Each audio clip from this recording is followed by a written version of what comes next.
Welcome, traveler. What is a ghoul?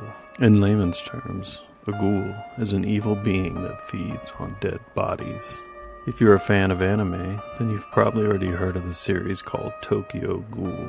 Its narrative follows a young man named Kaneki Ken, who, after barely surviving a fatal encounter with a ghoul, accidentally becomes one himself. A fruit of manga artist Suyashida's passion project, Tokyo Ghoul helms the reintroduction of ghouls in recent pop culture. But what exactly is a ghoul, and where did the myths of these grave-robbing, corpse-eating monsters all start? Let's dig deep.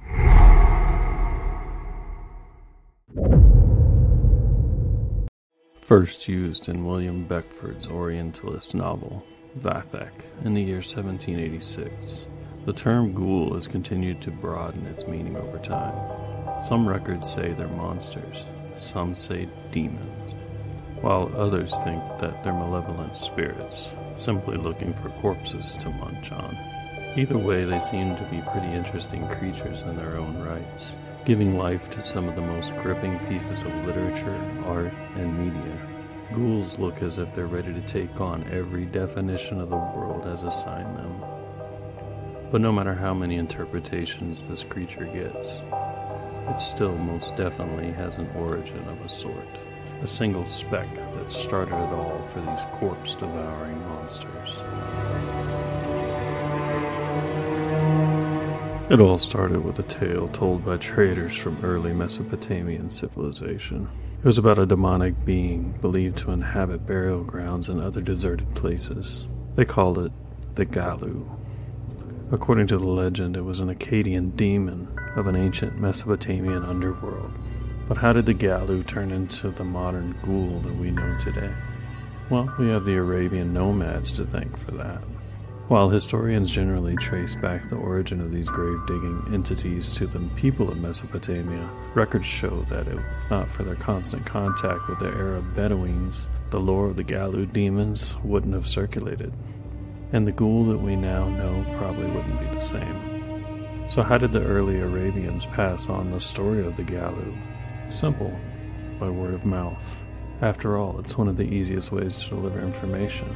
But as we all know, this form of communication, especially if done again and again, has the potential of leaving some details out of its original context. And there you have the birth of the modern ghoul, or ghoul, as the Arabic folklore calls it. The ghoul belonged to a diabolic class of jinn, or spirits, that was said to be the offspring of the Islamic counterpart of Satan. According to the legend, ghouls were capable of constantly changing form, but their presence was always recognizable by their unalterable sign, a donkey's hooves.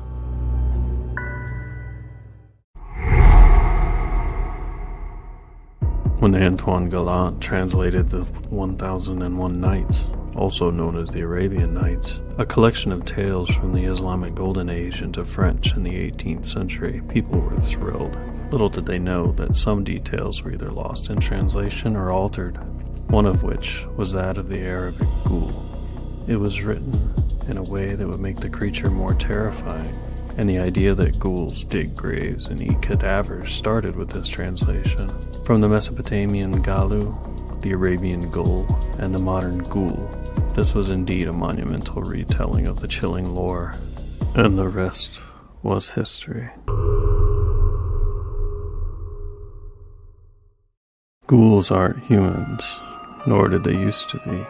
At least what most of us believe is that they're either spirits or creatures brought to life by black magic.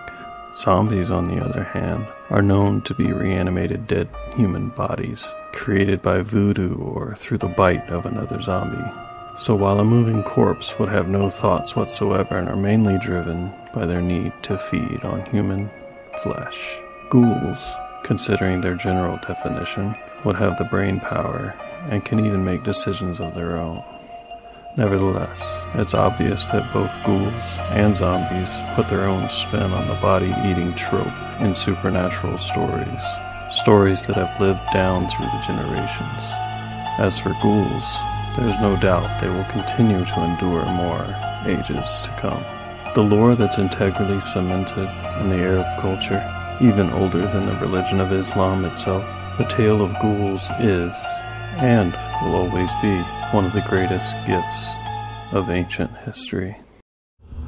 Thank you for joining us on this journey into darkness. My name is Sid Myers. Welcome to Lore Thrill. If you'd like to read more about ghouls or zombies, visit us at lorethrill.com. Sleep tight.